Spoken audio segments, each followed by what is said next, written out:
Good news for homeowners this morning. 39% fewer homes were foreclosed on in July compared to a year ago. But whether you're fighting foreclosure, buying or selling your home in this complicated market, you must have the right realtor. So how do you know if they're qualified? Well, this man does. Fox News legal analyst Bob Massi, he's here to help us on that one. Good morning. Good morning, Counselor. How are you, sir? I'm happy to see you, Counselor. Now, here's the first question of the day. How does a seller know they have the right realtor to handle the transaction? What should they be knowing? What should they be looking at?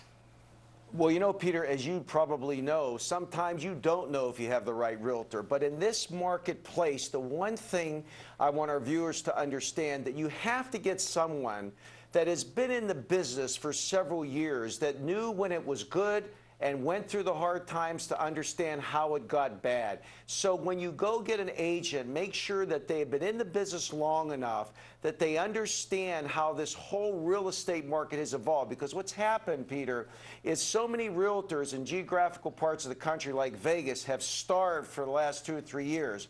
So they're going into this new short sale things and foreclosed properties, and many of them, Peter, they don't know what they're doing. So, Bob, the critical issue is experience, someone that's been through the ups and downs. Okay. Absolutely. What about if I'm a buyer and I'm looking to purchase a piece of property, foreclosed property or other kinds of property? What kind of realtor do I want then?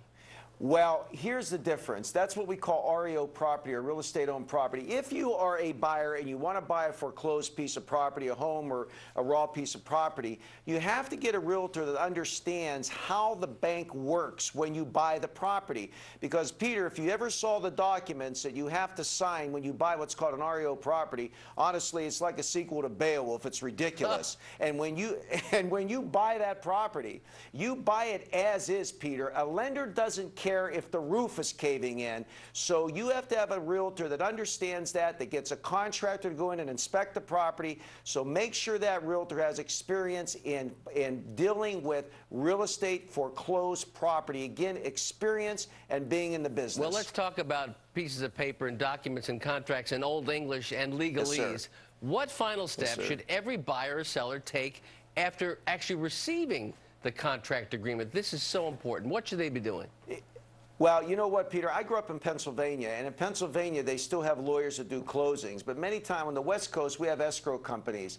I always tell people, in today's marketplace, Peter, more than ever before, you must get a competent real estate lawyer to explain to you, and that's no disrespect to the realtors. As a matter of fact, realtors should want a lawyer to look at it to protect them because of potential liability of inexperience. Have them review the paperwork and explain to you, the buyer or the seller, what they are selling and what it means, what they are buying and what it means, and get good, competent legal advice from a competent, understanding real estate attorney. You know, I and the rest of America look forward to this every week, so keep on bringing these answers to us, Bob. You can email Bob with more of your questions by logging on to foxandfriends.com and get answers from Bob Massi.